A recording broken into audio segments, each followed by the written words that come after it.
investimento que se assinaram nos anos 90 e que estabeleciam condições absolutamente favoráveis aos investidores contra os estados e, portanto, jogar a culpa nos árbitros só porque eles aplicaram o que o país pactuou voluntariamente não é culpa do árbitro. Mas por que falar disso?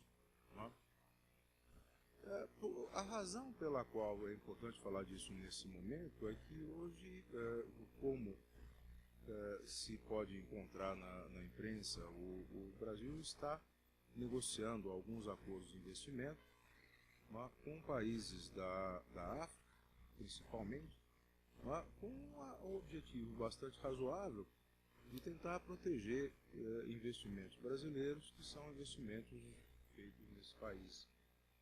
Empresas de construção, mineradoras, empresas às vezes com perfil público predominante, etc. Então nada mais razoável do que você querer proteger os seus investidores. Mas é curioso que, embora não se saiba muito a respeito do conteúdo desses acordos, o que se sabe é de se ouvir falar, porque eu não sei exatamente a razão pela qual uma democracia transparente mantém um segredo tão radical, se não o texto, pelo menos a estrutura do que se negocia. Eu não entendo muito a razão disso, mas ou seja, estou dizendo que não se tem acesso ao texto que está sendo negociado, e eu não consigo compreender isso da perspectiva de uma democracia transparente. Mas o que se sabe de ouvir falar aí dos press releases do Ministério é que não vai ter uma arbitragem de investimento. Então tá bom. Na verdade, a gente sabe que a estrutura que gera esse tipo de garantia não é uma estrutura que passa por uma decidibilidade jurídica, mas é uma estrutura de garantia financeira. Quer dizer, o investidor brasileiro vai trabalhar nesses países em projetos de obra que são projetos normalmente com financiamento brasileiro, com financiamento do BNDES. Então, quer dizer, o que garante o investimento brasileiro não vai ser o aspecto jurídico. Quem garante o investimento brasileiro é o povo brasileiro diante do Banco Público de Investimento Brasileiro. No nosso processo sempre crescente de transferência do benefício público pago pelo contribuinte para o interesse privado. Não tem nenhuma novidade na história desse país. Mas é assim que se garante.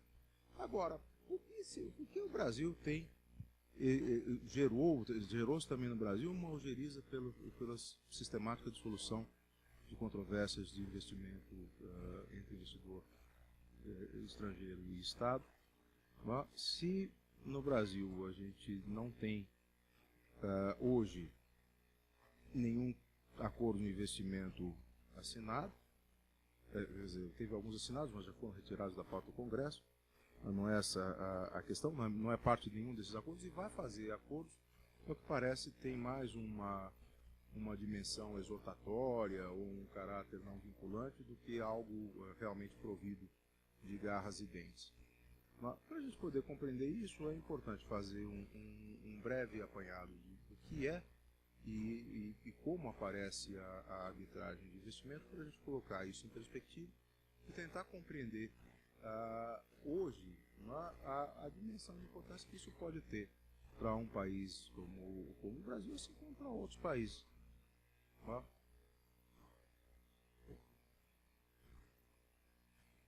Quando acaba a Segunda Guerra Mundial, você tem alguns problemas para resolver, existem alguns problemas sérios para resolver. Um deles é que, embora a história conte que a França e a Inglaterra estavam do lado dos vencedores, isso talvez faça algum sentido, pelo menos eles não tiveram que... Os franceses deportaram seus judeus para serem mortos nos campos de concentração, etc. Os ingleses não tiveram que fazer isso, mas eles não tiveram que ficar sob o jugo alemão o resto da história. Mas, na verdade, eles também são perdedores da guerra. São perdedores da guerra por quê? Porque saem da guerra com o compromisso de desarticular e desestruturar suas estruturas imperiais. Compromisso que tinham com os Estados Unidos. Se você for ler a Carta do Atlântico de 41, você já vai encontrar o compromisso inglês de permitir o acesso aos americanos a todos os recursos naturais que estivessem em território sob a guarda inglesa, etc. Quer dizer, você encontra estruturas que já estavam sinalizando, já fazia tempo que, tudo bem, a gente ajuda vocês a não sucumbirem sob os passos de ganso do exército nazista. Mas, assim, nós vamos pegar o que é de vocês. Ó. É claro que não dava simplesmente para pegar. Ó. E não dava simplesmente para pegar, principalmente porque isso estava sendo disputado. Estava sendo disputado não mais com a Inglaterra, com a França, mas estava sendo disputado com a União Soviética. Ó. Então o processo de desconstrução do Império Britânico, do Império Francês, o fim desses grandes impérios, e também o fim do Império Espanhol, também o fim do Império Português, mas principalmente desses dois, eles passam em grande medida pelo processo de formação de novos estados. Pelo processo de formação de novos estados, que são estados que aparecem como unidades independentes e soberanas, e que, entre outras coisas, independentemente se estados que vão pender para o lado do mundo livre, ou se são estados que vão pender para o triste lado da cortina de ferro, qualquer um desses estados olhava para os investimentos ingleses e franceses e dizia: vocês estão aqui há 100 anos levando os nossos recursos e não nos pagam nada por isso. Então, vocês façam um favor, porta da rua é serventia da casa, vocês vão embora daqui, essas máquinas que vocês estão aqui, isso é nosso agora, esse investimento de vocês, essa empresa, ela foi nacionalizada, se o país era do mundo livre, ou foi socializada, se o país era do mundo socialista, e então essas coisas que vocês tinham, que vocês usaram aqui, a gente vai pegar, é nosso agora, vocês vão embora. Os donos desse capital não são os estados, mas são particulares, não gostaram disso. Mas daí ele chega lá na rainha e fala: e aí, Beth, o que você vai fazer? Eu falo: não vai fazer nada, não falo lá com o primeiro-ministro. Não, mas e aí, o que a gente vai fazer? Pô, a gente tinha ali um campo de exploração de petróleo e tal, vieram aqueles árabes sujos, cheios de areia, etc., mandaram a gente embora. O que a gente faz? Eu sinto muito, não posso fazer nada por vocês. Eu não posso me mobilizar militarmente para retomar os seus ativos, e eu não posso sequer me mobilizar juridicamente para tomar esses ativos. O próprio Instituto da Proteção Diplomática acaba tendo uma redução significativa entre os anos 50 e a atualidade, muito em função de que era pelo menos antipático você ter uma antiga metrópole litigando na Corte Internacional de Justiça contra a antiga colônia. Assim, não dá muito certo isso. E, sobretudo, na guerra de corações e mentes entre o capitalismo e o comunismo, havia um risco muito grande de que isso provocasse cisões muito profundas. A circunstância típica, a circunstância mais famosa, talvez a mais discutida, é a questão do canal de Suez. Quando o Nasser fica descontente por não ter recebido um dinheiro para construir a represa de Assuã, que ia gerar energia para todo o Egito, etc., fala: tá bom, então eu vou pegar para mim o canal de Suez. Franceses, rua, o canal é meu, ele fica inteiro no meu território, já faz 100 anos que eu... Não fazer 100 anos, mas sei lá, já faz 50 anos que vocês estão aqui nos explorando, então vocês vão embora e o canal é meu. Ingleses, franceses, israelenses falaram: tá bom, o canal é de vocês, ocupa militarmente o canal, ocupa militarmente a zona do canal. E os Estados Unidos? O que os Estados Unidos fazem? Os Estados Unidos falam: Beth, fora. O que vocês estão fazendo aí? O canal é dos egípcios. Mas eles pegaram da gente, nem avisaram e tal. Os franceses estão do nosso lado. Não, você não está entendendo. Eu estou mandando vocês irem embora. acabem imediatamente com essa ocupação militar. Porque se vocês matarem essa ocupação militar, o Nasser vai bandear do lado dos russos. Nós não podemos ter um enclave russo no norte da África. Basicamente, as coisas funcionam desse jeito. Então, vocês saem, vocês vão embora, e nós vamos acertar com vocês. Quer dizer, eu estou contando essa história para a gente perceber um pouco que não havia muito ambiente para formas tradicionais de solução de problemas referentes a investimento estrangeiro. Seja mediante a tradicional gunboat diplomacy, em que você colocava suas canhoneiras ao largo da Baía do Porto e não deixava os navios entrarem ou saírem, na forma clássica de você fazer bloqueio, ou até mediante instrumentos mais suaves, como a própria proteção diplomática, que acaba se tornando impossível num contexto político, muito tenso. Então, o que acontece? Vão se procurar outras alternativas para gerar alguma proteção desse investimento. Seguros. O PIC nos Estados Unidos, o Japão e a Alemanha também tinham uma agência, seguros para os investimentos nos seus países e em países estrangeiros onde havia risco na natureza, mas cobriam. Se houver um grupo contra a ditadura, isso não existe, né? Isso é pouco provável. Então, na verdade, vão aparecer algumas formas específicas de seguro, que são seguros nacionais seguros estatais para investidores nacionais, americanos, alemães, japoneses, e mais tarde, nos anos 80, um projeto que já era um projeto antigo do Banco Mundial se concretiza na MIC, na Agência Multilateral de Garantia sobre Investimentos Estrangeiros, que garante investimentos por aí, inclusive tem investimentos feitos por investidores holandeses e franceses, etc., no Brasil com seguro MIGA. É comum. Eu não sei se eu faria um seguro MIGA para investir no Brasil. Acho que, apesar das ameaças de golpe que eu ouvi aí contra a Dilma, etc., não, agora impeachment da Dilma, acho que isso é só uma besteira, né? Assim, não consigo levar essa história. Espero profundamente enganado, ou comprar rapidamente uma passagem para um lugar livre e democrático. Mas, enfim, eu não acho que esse seja um risco real no Brasil de hoje. Aliás, eu tenho estado numa cruzada a gente parar de chamar a Constituição brasileira de Constituição de 88, como se a gente tivesse 2 ou 3 constituições ao mesmo tempo em vigor. Mas já está aí há mais de 25 anos. Vamos chamar de Constituição ou Constituição Federal? Não é? Eu preciso dizer que ela é de 88, né? Quando eu estava em 89, 90 fazia sentido. Agora faz 20 anos. Assim, não dá para saber. Constituição, dá para saber do qual eu estou falando, não dá? É dessa, não é da próxima, né? Ou da anterior. Mas, enfim, o seguro foi um meio que apareceu. Se buscou também converter esse tipo de operação de investimento em uma operação equivalente a uma operação privada. Mas vai aparecer todo um fortalecimento da teoria de ato de império, ato de negócio, investimento no exterior, seria a concessão para o investimento, etc. Seria um ato de negócio do Estado, não um ato de império, o que vai gerar algum discurso em torno disso.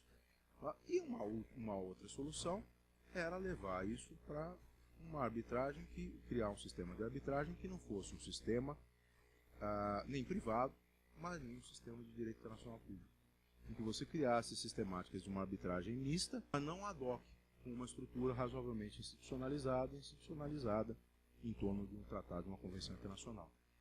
O Centro Internacional para a Solução de Disputas ou de Controvérsias em Matéria de Investimentos Estrangeiros, o ICSID, como a gente normalmente chama por aqui, né?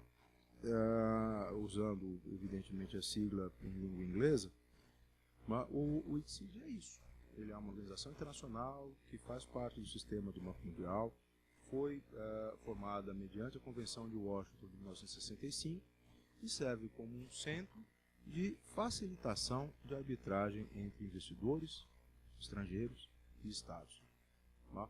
Investidores estrangeiros e Estados, o investidor nacional não pode arbitrar contra o seu Estado utilizando a sistemática do ICSID, só por isso.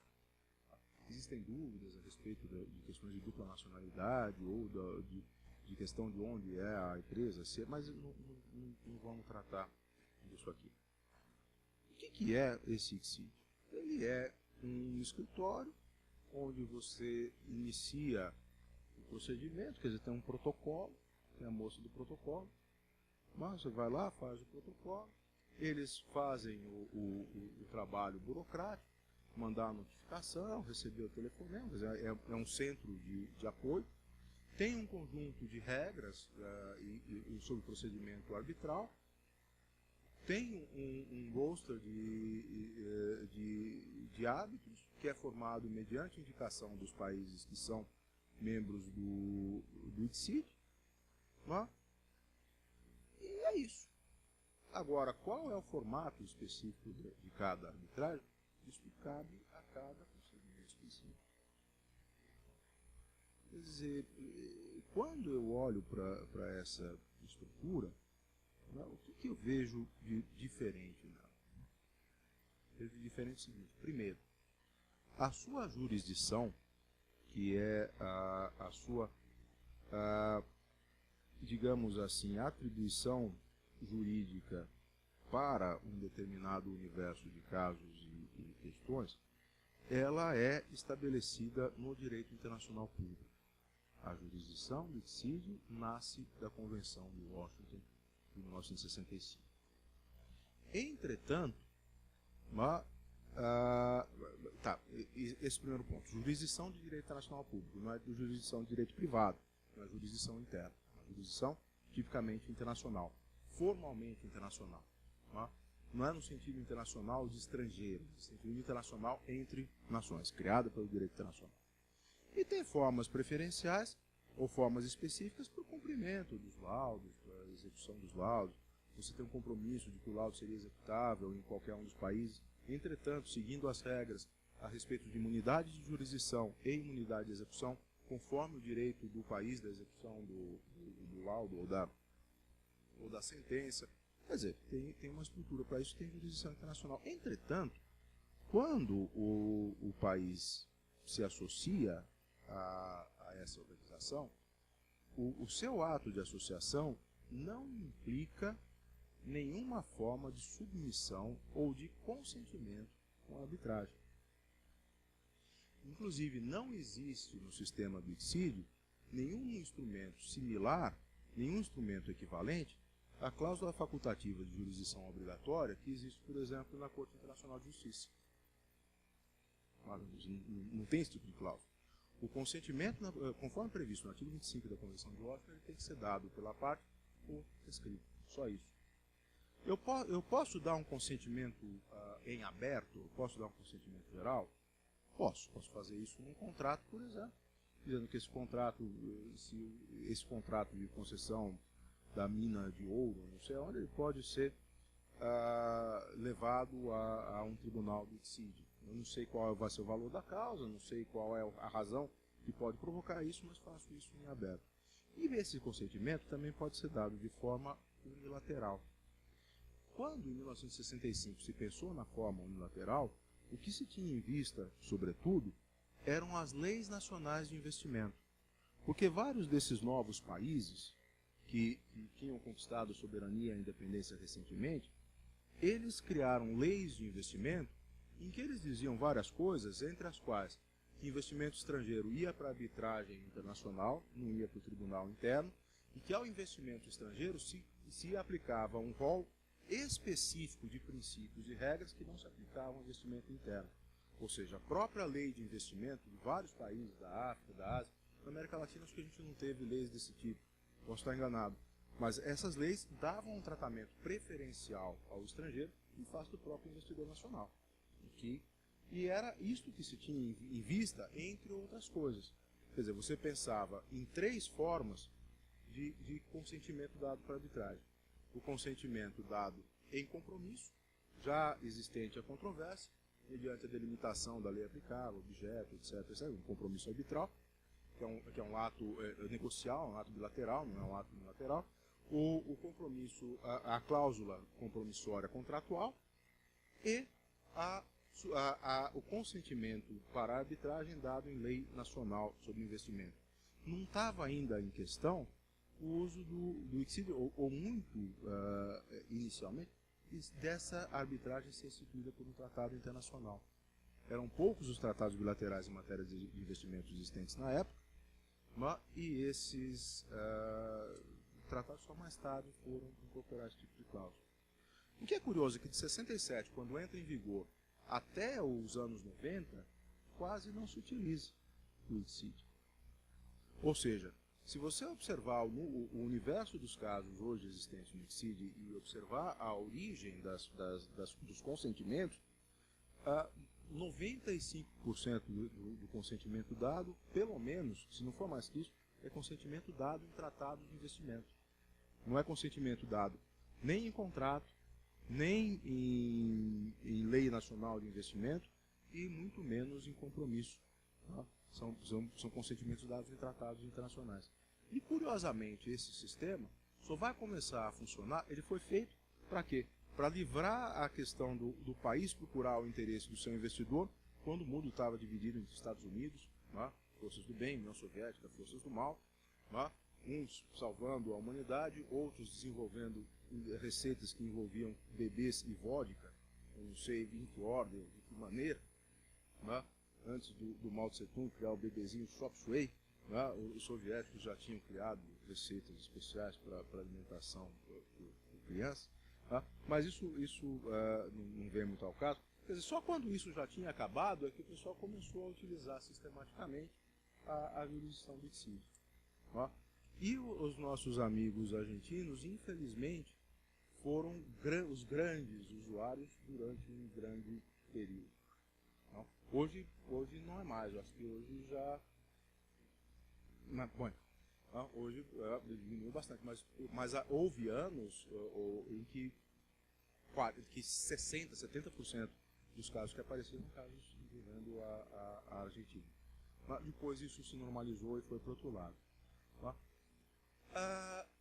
O que eu quero só dizer com isso? Quero dizer, a arbitragem em si me parece um bom sistema.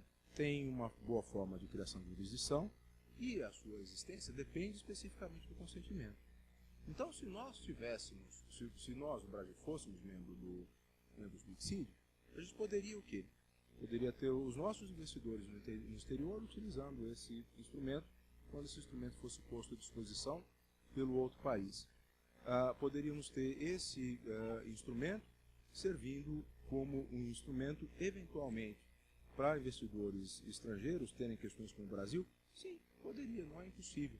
Inclusive, não é impossível fazer uma arbitragem em ICSID nos limites de língua e sede, que são os limites que estabelecem a lei brasileira para arbitragem com o poder público.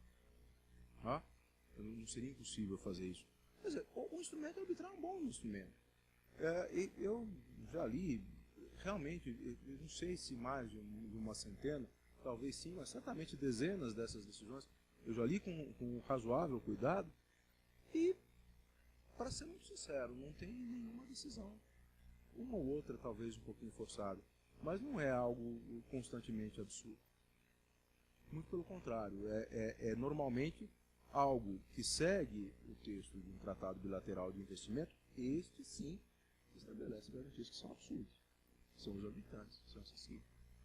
Mas depois que isso... Ou seja, como o Brasil não tem esses acordos, e não vai ter, porque a experiência histórica já existe, e a gente está num outro ponto da compreensão disso, qual seria o mal de pensar em arbitragem de investimento, e qual seria o mal de pensar em participar do ICSID? Sei que isso é, evidentemente, polêmico, mas a minha sincera opinião é de que eu não consigo ver um problema especificamente na arbitragem. Eu acho que o problema foi um pouco da gestão normativa a esse respeito. E como a arbitragem dava garras e dentes a tratados que favoreciam muito os investidores, eles aproveitaram das regras existentes. É isso que eu queria lhes dizer. Muito obrigado pela atenção a todos. Fiz no tempo, né? Então, obrigado.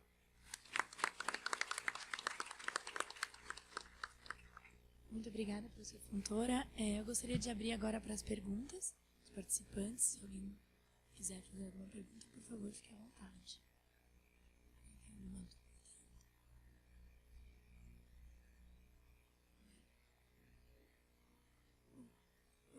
Na verdade, então eu gostaria apenas de fazer uma pergunta à professora. Uma dúvida? Por gentileza. Perdão, professor.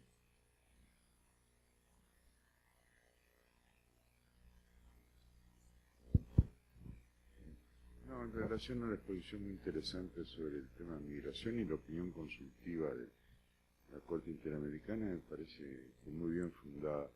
En un ámbito en el cual el derecho internacional lo tenemos a medio hacer, que es el ámbito de el derecho humano a la libre circulación de las personas. Tenemos consagrados en la Declaración Universal de Derechos Humanos y en las convenciones el derecho de cualquier ser humano, cualquier persona, a salir del territorio nacional. No está consagrado el derecho a entrar a ningún otro. Con lo cual, el que sale, desde el punto de vista jurídico, puede quedar una especie de limbo allí, de los que morían sin bautismo, que no se saben si iban al cielo o al infierno, una cosa así. Es decir, es una cosa, yo sé que el tema es muy difícil, es mucho más fácil dejar salir a la gente que dejar. Pero para recordar cómo a 500 años de don Francisco de Vitoria Tales, de nuestra materia, uno de los padres fundadores del derecho internacional, uno de los planteos que él hacía era el derecho a la libre circulación, que no era solo la navegación por los mares, no. Para Francisco de Vitoria, la libre circulación era de personas. Es decir, para concluir, a 500 años de don Francisco de Vitoria, nosotros, con lo cual demuestra lo limitado que somos los profesores, los internacionalistas, tenemos todavía una asignatura pendiente, que es cumplir con lo que Francisco de Vitoria nos mandó, pero no lo hemos sabido hacer. Simplemente me pareció muy interesante la exposición. Obrigado, professor. Toda razão. Se nós aplicássemos o ensinamento do Francisco de Vitória, certamente a gente estaria num patamar diferente do que hoje. Sim. Sí. Sem dúvida.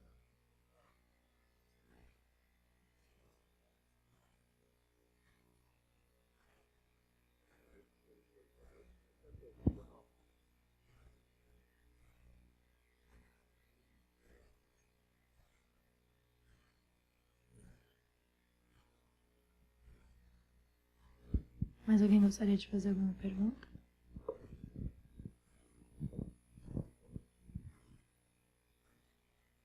Gostaria de cumprimentar todos os palestrantes, dar os parabéns aí, excelentes ponências. E a minha questão, que é mais um convite para reflexão conjunta, vai para o professor Alberto, que fez um histórico de uma tentativa de inserir pensamento e cuidado ambiental no Mercosul e o quanto que se tem ainda pela frente a trabalhar no Mercosul na questão da proteção ambiental, tanto normativamente quanto efetivamente. A minha questão é, o que me chamou a atenção foi uma transparência sua, que você colocava desafios na questão ambiental, você apontou ali necessidade de um modo de solução de controvérsias ambientais que fosse um modo efetivo.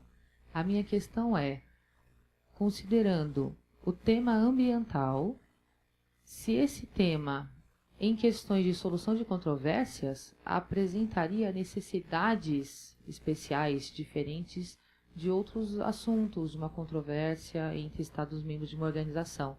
Então, sob o seu ponto de vista, controvérsias ambientais teriam especificidades?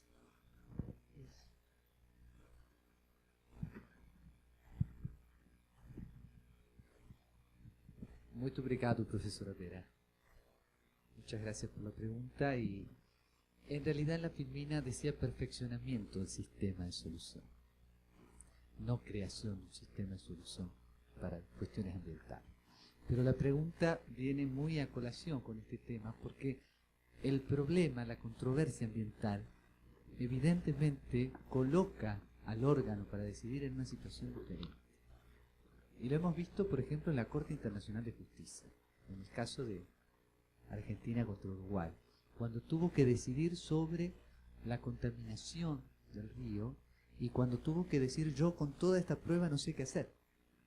No sé qué hacer con esta prueba. Hay demasiada prueba, pero no entiendo nada. Realmente, de alguna manera, la lectura es esa. Sin embargo, la Corte tenía la posibilidad de designar peritos de corte, es decir, hacer una labor judicial proactiva en pos de encontrar a lo mejor la solución más justa. Evidentemente la cuestión ambiental requiere un conocimiento diferente del órgano, pero estamos siempre con el problema de que crear un órgano particular para la materia no creo que sea conveniente. Cuando vemos que en la Corte hubo una sala especial para cuestiones ambientales creada y que se cerró porque no hubo un solo caso que los estados llevaran, entonces a mí me parece que en el momento en que estamos, el mecanismo que hay actual es el que tenemos, es perfectible, hay propuestas, pero puede ser utilizado.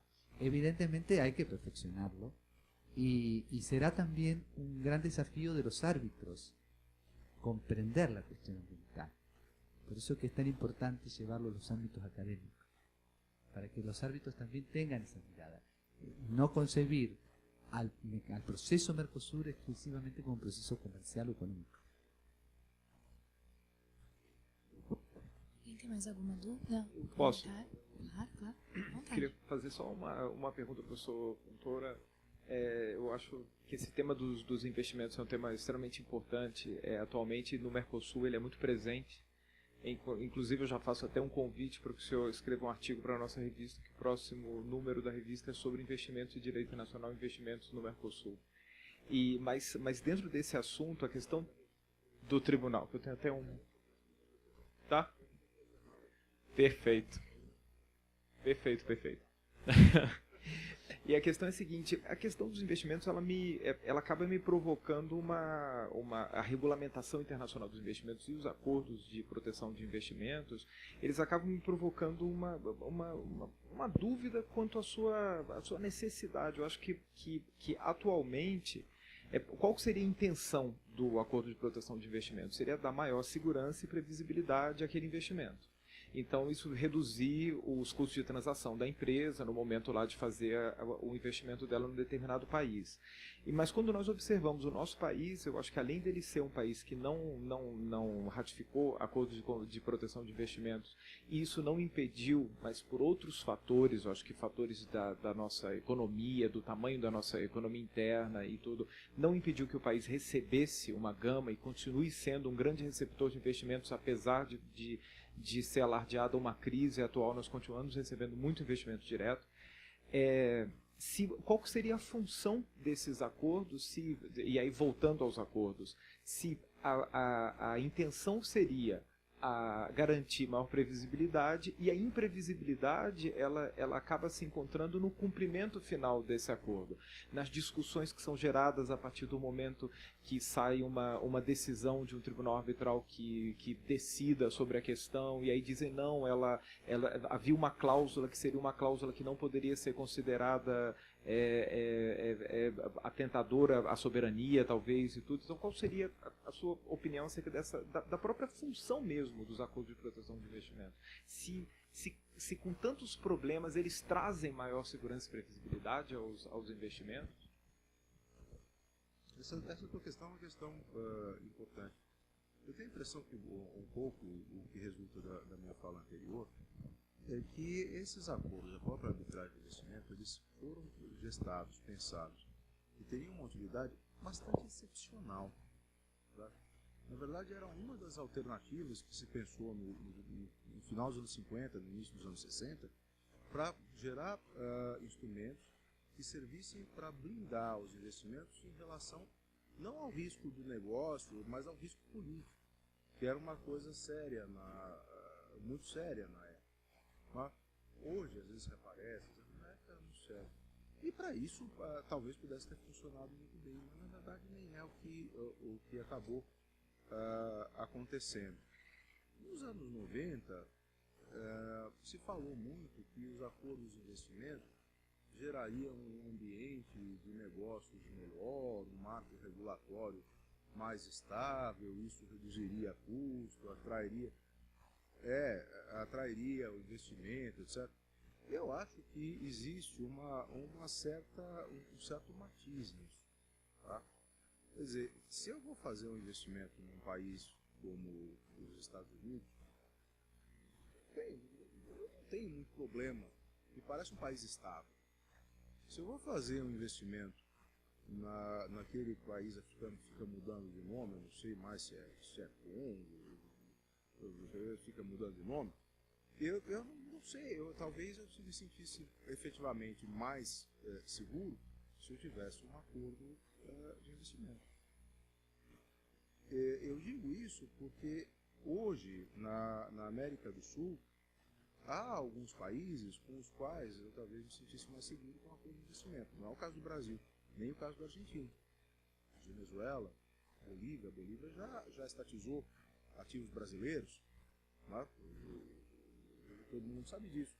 Então, e os países africanos são países do quadro regulatório muito complicado. A presença estatal num país como Angola, por exemplo, é uma presença muito complicada, que envolve corrupção, que envolve um tipo de tratamento com quem está no governo que não é exatamente o tratamento mediado pelo direito.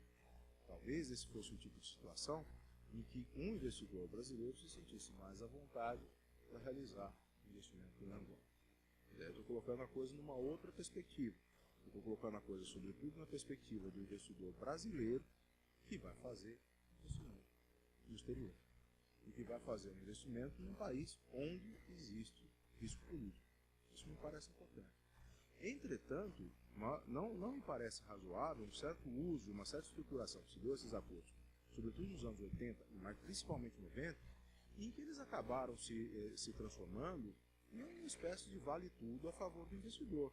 Isso não foi bom. Não foi bom, inclusive, para o direito dos investimentos. Ó? E quando se comenta, por exemplo, o fracasso do MAI, né, do Multilateral Agreement on Investments, muita gente fala, não, mas fracassou porque os outros países... Não, mas fracassou porque a França e o Canadá não quiseram. Quer dizer, esses acordos de investimento são percebidos, inclusive por alguns países centrais, como algo ruim. E pimenta nos olhos dos outros pode ser bom, mas no meu eu não quero. Então, é um momento de se pensar em novos sistemas, em novas formas de articulação e estruturação internacional no investimento estrangeiro, inclusive no âmbito específico da questão da proteção contra o risco político. Não porque o Brasil precisa de proteção contra risco político, mas porque existe hoje uma miríade de países no mundo que precisam de proteção contra risco político, porque são países onde o risco político existe.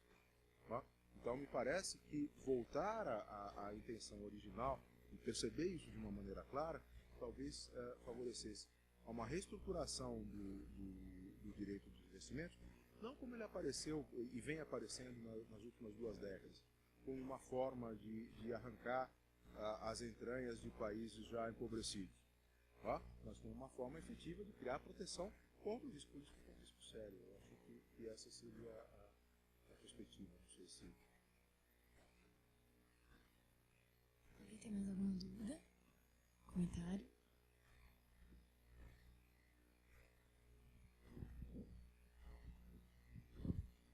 Bom dia, eu sou o Thiago, graduando em Relações Internacionais na Universidade Federal de Santa Catarina. Eu queria dirigir minha pergunta ao professor Alberto. Há um certo debate aqui no Brasil, na academia e também alguns diplomatas que falam sobre a não eficácia do Mercosul, sobre todas as debilidades, todas as críticas que tem. Referindo à questão ambiental, eu gostaria de saber do senhor se o que me pareceu é que os Estados não estão tão interessados na inserção da temática ambiental no âmbito do Mercosul. Assim também como, às vezes, se tenta inserir os direitos humanos também no âmbito do Mercosul, ter uma integração não só comercial, mas também nessas outras temáticas. Então, a minha pergunta é até um tanto provocativa de saber se realmente há essa possibilidade do Mercosul abranger essas outras áreas, trazer o direito ambiental e também as questões de direitos humanos para dentro do escopo dessa integração regional e não só ser mais uma integração econômica, mas sim abranger todas essas áreas. Muito obrigado.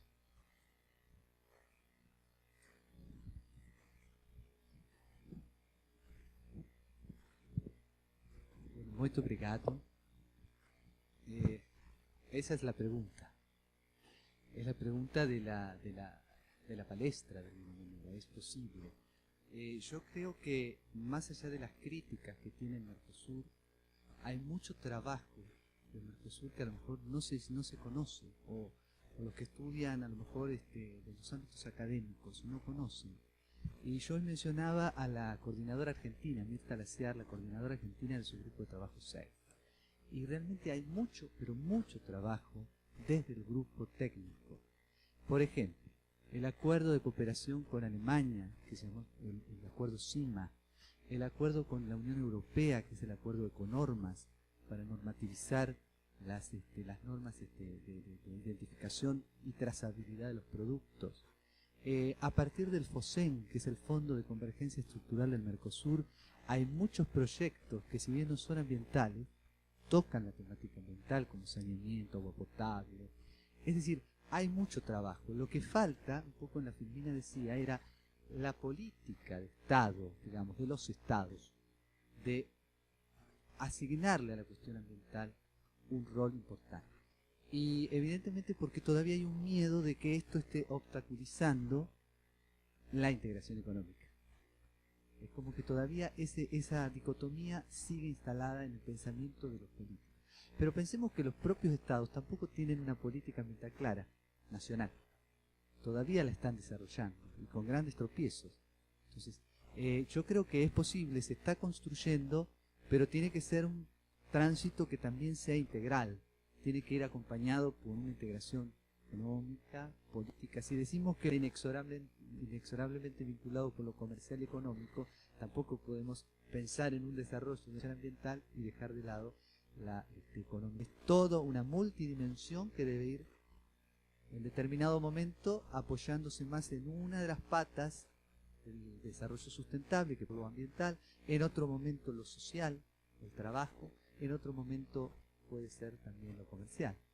Es un desafío, pero creo que el mensaje final es que se está haciendo muchas cosas en el Mercosur, más allá de las críticas que son también atendibles. Muchas gracias. Alguém tem mais alguma dúvida? Eu tenho uma dúvida. Eu gostaria de fazer uma pergunta ao professor Vedovato. Professor, é o seguinte, o senhor falou sobre a questão das crianças serem consideradas crianças até os 18 anos na opinião consultiva. Qual foi a justificativa utilizada para isso? Inclusive considerar, como o senhor mesmo disse, a questão dos debates sobre a redução de idade. Enfim. O senhor poderia explicar um pouco mais sobre isso, por favor? Obrigada. Obrigado. A questão a definição na opinião consultiva parte também da pergunta. Então a pergunta identifica uma proteína de 18 anos. Cancela esses indivíduos. Não existem tratados que definem que a responsabilidade criminal só vai começar a partir dos 18.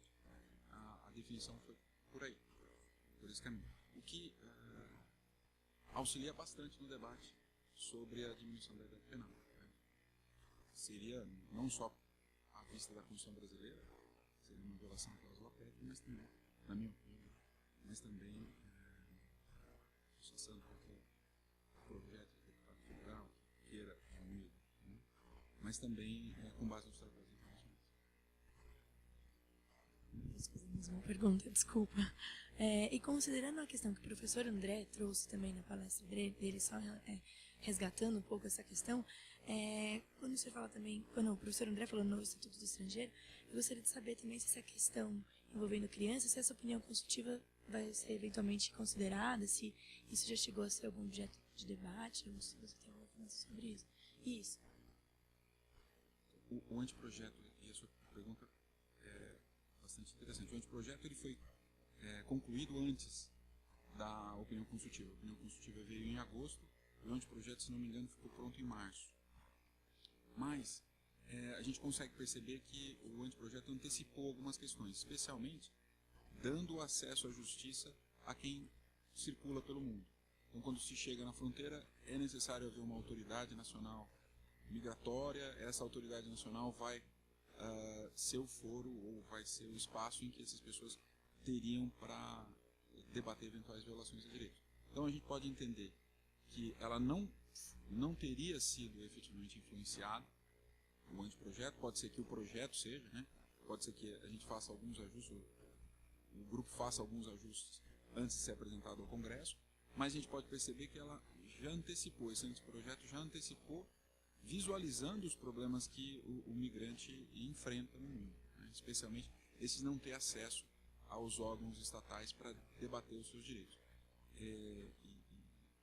O desafio é exatamente esse que o professor tinha colocado. O desafio talvez seja como fazer, na nossa realidade, trazer os conhecimentos ou os ensinamentos do professor Francisco Vitória lá de trás. E aí permear direito e economia talvez seja fundamental para a gente tentar entender isso. Professor, muito obrigada.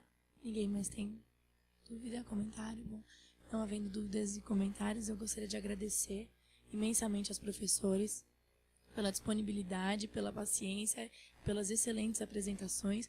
Agradecer aos presentes, por encerrados os trabalhos de hoje, da manhã de hoje, apenas lembrando a todos que as palestras, as oficinas temáticas que teriam início às 14h30, terão início às 15h. Muito obrigada.